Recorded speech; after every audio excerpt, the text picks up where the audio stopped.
Babi! Babi, cepat lari! Maaf jika aku mengganggu. Anjir, menghilang.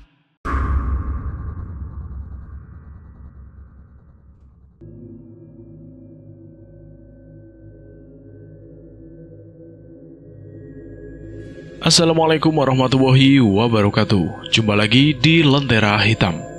Tentunya masih bersama Bobby yang akan menceritakan kisah misteri pendakian gunung.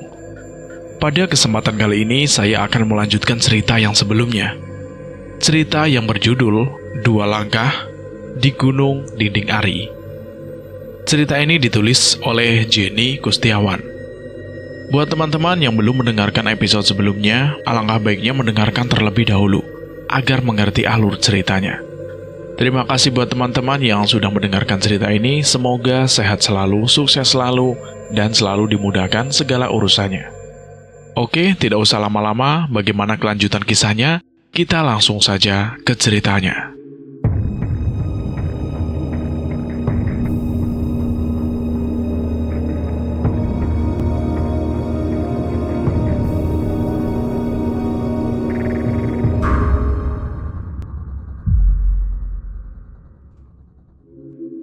Kami pun melanjutkan perjalanan.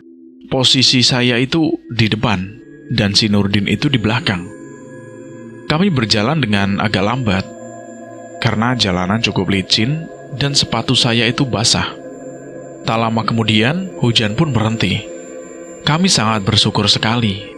Sebentar sekali mungkin, udah mau sampai di pos 4. Tapi tiba-tiba, jarak pandang sangatlah suram, di mana awan tebal menghampiri kami. "Din, kabut Din," ucapku sambil sembari berhenti. "Iya, pelan-pelan saja. Hati-hati, salah jalan," ucap si Nurdin. Di situ kabut itu benar-benar sangat tebal sekali. Jarak pandang pun sekitar 2 meter. Sehingga kami harus berhati-hati dalam melangkah. Jangan sampai kita itu salah melangkah atau salah jalan. Apalagi di tanjakan yang sangat curam. "Din, kita berhenti dulu aja. Nunggu kabutnya hilang," ucapku sembari menoleh ke arahnya. "Boleh," kata si Udin.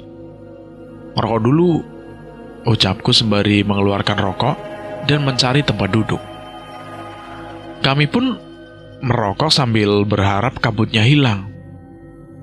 Di situ benar-benar sangat nikmat dalam keadaan capek, ditambah dingin, ditambah merokok. Bah, mantap banget pokoknya di situ. Rokok baru setengahnya, melihat di sekitar kabut sudah perlahan mulai menghilang. "Mau lanjut sekarang atau gimana nih?" ucapku kepada si Nurdin. "Bentar, habisin rokok dulu." "Oh ya udah. Tadi di leher lu ada apaan?" kata si Nurdin sembari melihat leherku. Aku pun langsung merabanya dan sangat geli sekali. Ternyata itu adalah pacet. "Hah, pacet?" ucapku sembari berusaha melepaskannya. Namun sangat susah. "Awas, gue bantuin," kata si Nurdin sembari mengambil pacet itu menggunakan kaos tangan. Dan langsung dia injak. "Hah, elu, sama pacet aja takut," kata si Udin sembari tertawa. "Bukannya takut, Din. Gue geli aja. Nanti darah gue pacet diambil sama itu si pacet," ucapku sambil tertawa juga. Kami pun langsung mengecek ke tubuh bagian lain. Takutnya ada lagi. Dan benar saja, ada beberapa pacet yang menempel di bagian kaki. Kami pun langsung bergegas untuk melanjutkan perjalanan lagi. Takutnya kemalaman. Jam tangan sudah menunjukkan jam 3:30. Kami terus melangkah, tanjakan demi tanjakan kami lalui. Dan akhirnya kami sampai juga di pos 4. Tapi kami tidak beristirahat. Kami terus tancap gas supaya nggak kemagriban di jalan.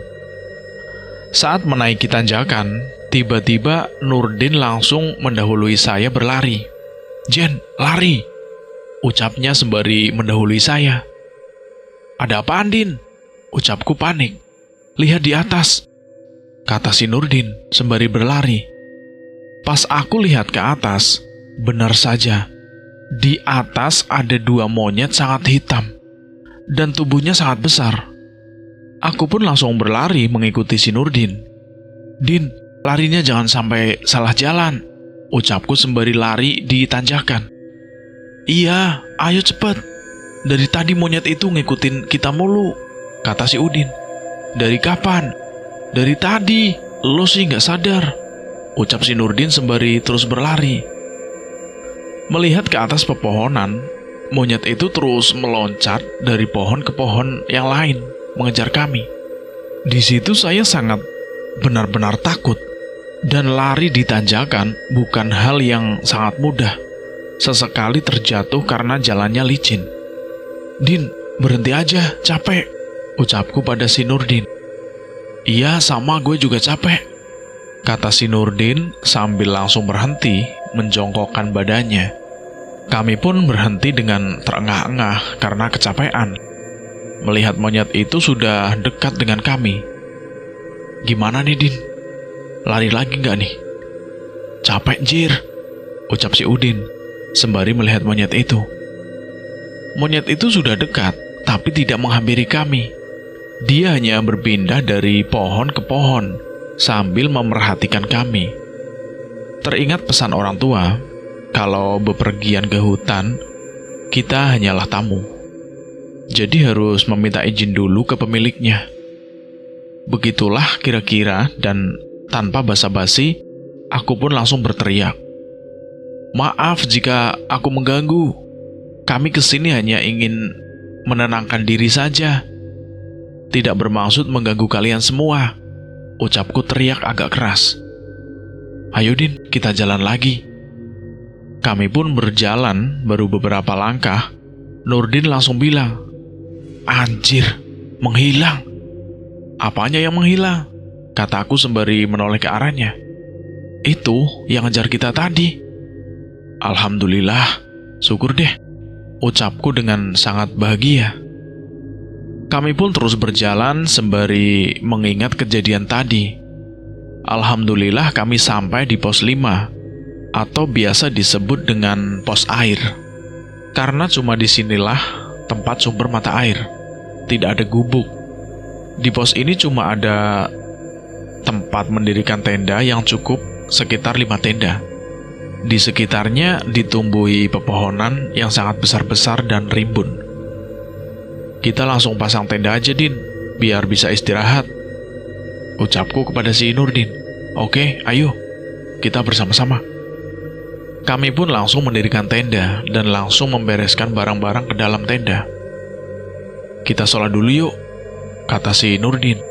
"Ayo, tapi kita ngambil air wudhu dulu, sama kita isi kompan," ucapku sembari mengambil kompan di dalam tenda. Kami menuju tempat mata air yang jaraknya lumayan jauh dan harus melewati tebing yang cukup curam dan licin. Tapi seketika bulu kuduku berdiri. Perasaan mulai gak enak. Saya merasa ada yang memperhatikan di balik pepohonan. Di situ aku hanya terdiam dan gak tahu apa temanku itu juga sama merasakannya. Kami pun berlahan menuruni tebing dan sampai ke tempat air yang sangat jernih dan mengalir. Aku pun langsung meminumnya. Air di situ sangat segar sekali. Buka sepatu dan langsung berwudu, sangatlah segar sekali di situ airnya. "Din, ini isiin komanya," ucapku sembari memberikan komanya kepada si Nurdin. Aku lagi pakai sepatu dan Nurdin lagi nunggu kompan penuh. Benar-benar merasa ada yang memperhatikan aku. Lihat di sekeliling sekitar, benar saja. Ada seperti bayangan sangat hitam yang bersembunyi di balik dedaunan.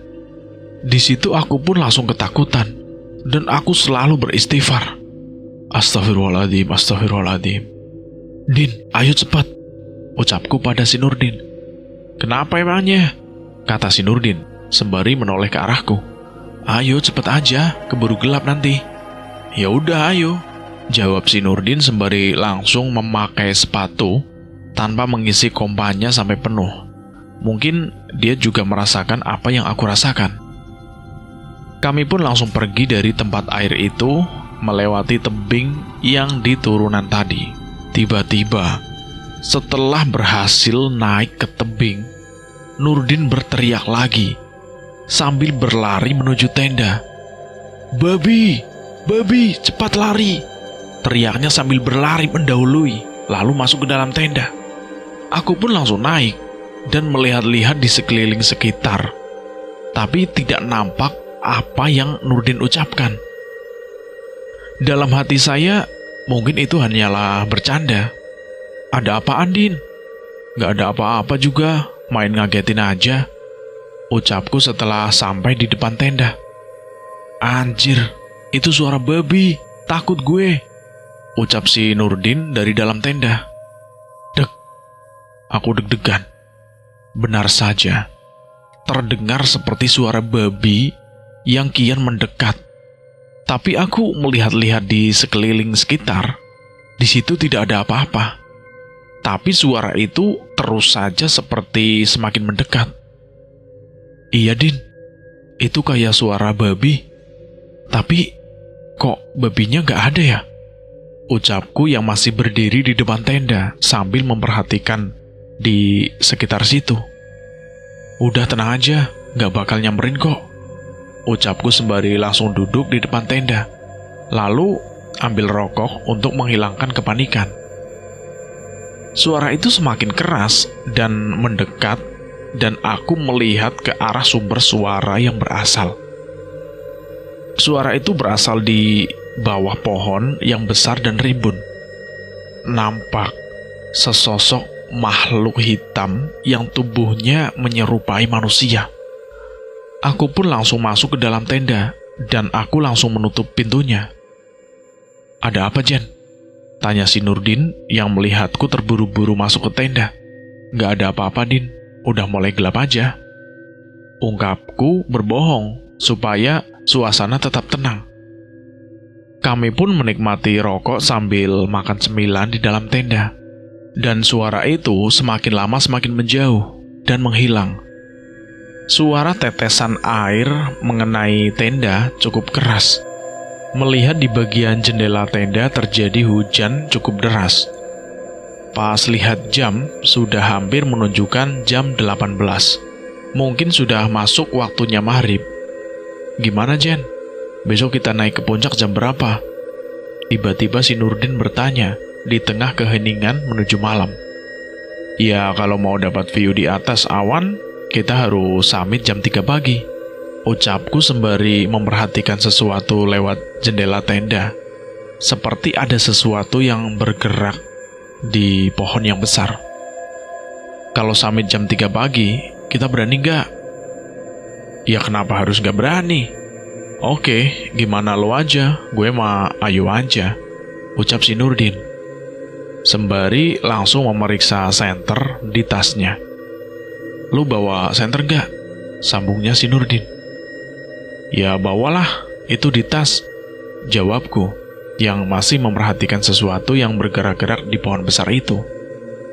"Lu bawa senter cadangan gak?" "Nggak bawa, emangnya kenapa?" tanyaku lagi pada si Nurdin. "Punyaku lemah nih baterainya, udah lama nggak diganti." "Hah, lo sih kebiasaan." Di tengah perbincangan, tiba-tiba terdengar suara burung yang berkicau cukup keras. Kuperhatikan suara itu berasal dari pohon yang bergerak-gerak tadi.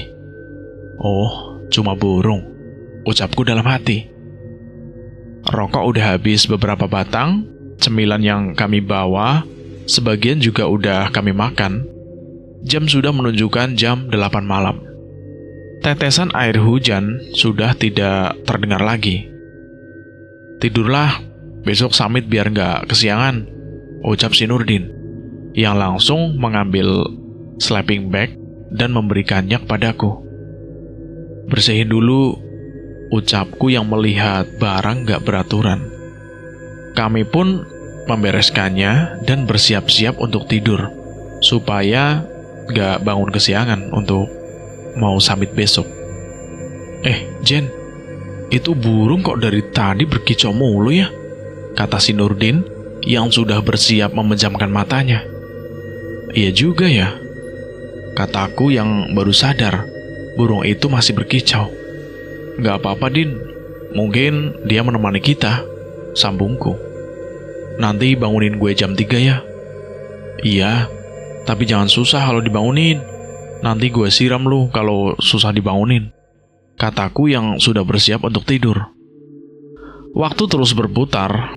Jarum jam sudah menunjukkan jam 11 malam. Namun, di situ aku masih belum bisa tertidur juga. Melihat teman aku yang sudah menikmati mimpinya, suara burung itu masih saja berkicau. Entah apa yang dia inginkan. Aku paksakan, ku pejamkan mata. Dan alhamdulillah aku bisa tertidur juga. Aku terbangun dalam tidurku. Aku raba senter di sampingku yang udah aku letakkan tadi sebelum tidur. Lalu ku nyalakan dan melihat jarum jam tangan baru menunjukkan jam 1 pagi. Perasaan tidur sudah cukup lama, dan aku berpikir untuk tidur kembali. Saat mengarahkan senter ke arah tempat Nurdin tidur, kagetnya bukan main. Ia gak ada di tempatnya, entah kemana. Apakah ia sedang buang air besar? Pikirku. Aku lihat di pintu tenda masih tertutup rapat. Aku cek barang-barang miliknya. Semuanya ada, senter juga ada. Ya Allah, mana dia? Aku bingung harus berbuat apa. Apakah aku harus melapor ke pihak base camp melalui HT? Tapi niat itu aku simpan. Aku memilih lihat keluar. Siapa tahu ia ada di luar, lagi buang air besar. Aku membuka tenda. Perlahan melihat keluar, hanyalah gelap gulita. Aku arahkan senter ke segala arah. Namun aku tidak melihat kehadirannya. Din! Din, kamu di mana, Din? Panggilku sambil mengarahkan senternya. Tapi tetap saja tidak ada jawaban juga. Din! Nurdin! Panggilku lagi sambil mengarahkan senter ke berbagai arah. Tapi tidak ada jawaban lagi. Aku pun memilih masuk kembali ke dalam tenda, lalu menutupnya rapat-rapat karena takut terjadi apa-apa. Di dalam tenda, aku hanya terdiam, berusaha tetap tenang di tengah kepanikan ini. Sambil bertanya-tanya, kemanakah dia? Harus gimana aku sekarang? Harus jawab apa jika ditanya keluarganya, jika benar ia hilang? Aku mengambil rokok dan menyalakannya. Aku hisap di tengah-tengah kebingunganku. Aku berpikir dan memutuskan untuk melapor ke pihak base camp pagi-pagi saja. Rokok sudah habis sebatang, namun tidak ada kehadirannya. Rasa ngantukku kembali datang, dan aku baringkan tubuhku, dan tak lama kemudian, aku pun ketiduran. Rasa ingin kencing membangunkan tidurku. Aku bangun, lihat jam di tangan, sudah menunjukkan pukul 6 pagi. Lihat ke samping kanan, aku sempat kebingungan. Soalnya di situ sudah ada si Nurdin yang sedang tertidur nyaman. Kenapa sekarang dia ada di sini ya? Apakah semalam aku hanya bermimpi? Atau hanya halusinasiku saja ya? Pikirku dalam hati. Aku pun langsung membangunkannya. Din, bangun Din, udah pagi. Ucapku sambil membuka tenda dan langsung keluar untuk buang air kecil yang sedari tadi udah aku tahan. Saat buang air kecil aku sudah selesai, aku kembali ke tenda. Dan udah terlihat si Nurdin yang sedang duduk baru bangun dari tidurnya. Anjir, katanya mau sampai jam 3. Tapi sekarang baru dibangunin, ucap si Nurdin yang masih duduk di dalam tenda. Gue semalam gak bisa tidur, Din, jadi baru bangun sekarang, ucapku tanpa menceritakan kejadian yang aku alami. Harusnya kan lu yang bangun duluan, kan lo yang tidur duluan, ucapku lagi sambil langsung mengambil peralatan masak. Gue jam 2:30 bangun mau kencing, tapi gue gak berani keluar. Gue bangunin lo nya gak bangun-bangun. Ya terpaksa deh, gue kencing di dalam botol, kata si Nurdin sembari ketawa sambil mengambil botol minuman itu yang ia maksud. Dih, bangsat lo, masa kencing di situ? Ya harus gimana lagi? Kan dalam keadaan darurat, kata si Nurdin sambil keluar tenda dan membuka botol itu, lalu membuang airnya, tidak dengan botolnya. Jadi gimana nih? Kita jadi ke puncak gak? Sambungnya. Ya ayo aja, gua mah ngikut lu aja. Tanggung udah di sini. Ke puncak juga paling tinggal 2 jaman lagi, ucapku sambil membersihkan beras. Iyalah Tanggung, lagian mendaki gunung tanpa sampai ke puncak itu seperti makan gak minum, rasanya gak lengkap. Ya udah, sekarang kita makan dulu, ngopi dulu lah, terus kita langsung summit. Oke. Bikin api unggun lah, dingin nih, kata si Nurdin. Ya tinggal bikin, kan itu ada pelepah pohon pinus yang kemarin saya bawa. Api unggun pun dinyalakan. Kami pun menikmati pagi dengan kehangatan sambil sarapan dan persiapan untuk melanjutkan perjalanan, karena perjalanan belum selesai. Setelah perut rasa kenyang, kami pun melanjutkan perjalanan. Dan alhamdulillah dalam perjalanan ke puncak, tidak terjadi hal yang mengganjalkan. Hanya saja, setiba di puncak, hanya disuguhi pemandangan kabut yang sangat tebal. Kami pun menikmati puncak hanya sebentar, lalu memutuskan turun kembali, karena waktu sudah cukup siang. Setelah itu kami pun kembali ke tenda, dan di situ kami disuguhi pemandangan kabut yang sangat tebal. Setelah sampai di tenda, kami beristirahat sejenak, sambil bikin kopi dan menghisap rokok. Di pagi itu hawanya semakin sejuk. Sembari kami menikmati kopi dan sebatang rokok, setelahnya selesai, kami pun berkemas-kemas untuk merapikan tenda dan juga perlengkapan yang lainnya. Setelah itu, kami pun bergegas untuk perjalanan turun, karena waktunya sudah mulai siang. Di perjalanan turun, kami berjalan dengan lancar, tanpa hambatan, dan alhamdulillah kami sampai di base camp dengan keadaan selamat. Cerita ini pun selesai sampai di sini. Dan buat teman-teman yang belum mendengarkan episode sebelumnya, alangkah baiknya mendengarkan terlebih dahulu, agar mengerti alur ceritanya. Terima kasih buat teman-teman yang sudah mendengarkan cerita ini. Semoga sehat-sehat selalu, sukses selalu, dan selalu dimudahkan segala urusannya. Dan terima kasih juga buat penulis yang sudah mengizinkan kami untuk menceritakan kisah ini. Saya mohon maaf jika ada kesalahan kata, dan saya pamit undur diri. Akhir kata, wassalamualaikum warahmatullahi wabarakatuh. Salam horor.